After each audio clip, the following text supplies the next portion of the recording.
Hey, it's Aaron from GameEnthus.com, and this one's about Caveman Warriors for the Xbox One.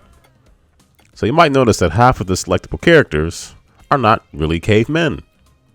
They're cave women. Maybe a better title would have been Cave People Warrior. I don't know. Cave Warriors. It doesn't matter. So exposition is really simple. Aliens kidnap the cave people's kids. They don't like it. The aliens, for whatever reason,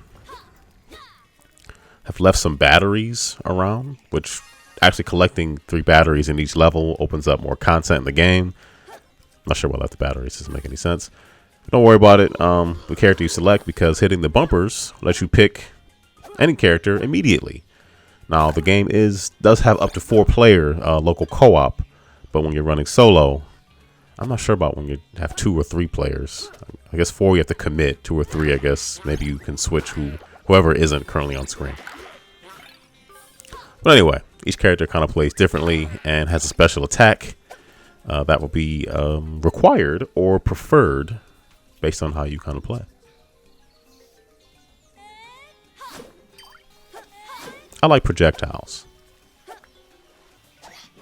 So while there are some characters I didn't use very often early on in the game, as it continued on, there were definitely points where you had to use that character. Otherwise, just sheer obstacle of just design of having to use them, or just certain boss battles and things just flow a little easier using them. I was dying quite a bit early on in the game as well, but I did like that falling into a pit just meant losing some health and not necessarily losing a life. The boss battles are another place where Caveman Warrior shines. They're quite varied, and they get a little goofy as you continue on.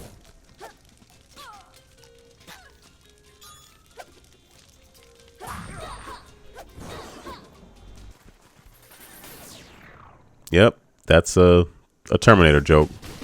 Sure is. That's okay. It works. I also like that there were some shoot 'em up stages, so that kind of mixed things up a little bit. That changed how the game flowed a bit, and I was perfectly okay with that.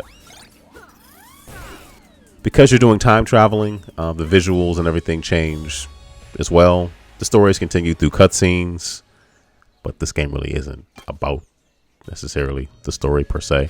I mean, it is and it isn't. It's a platformer where you time travel and jump through wormholes and go back in time to fight the Nazis as well. I mean, who doesn't have time for that, I guess?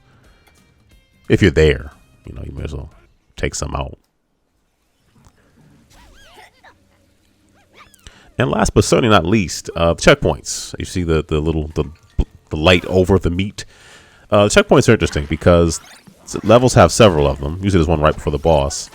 And reaching a checkpoint means you get your 3 lives back and your health is restored.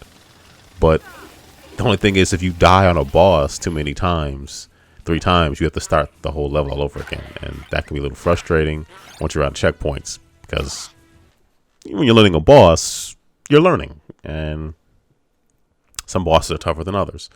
Overall, I really did enjoy Caveman Warriors. I thought it played very well.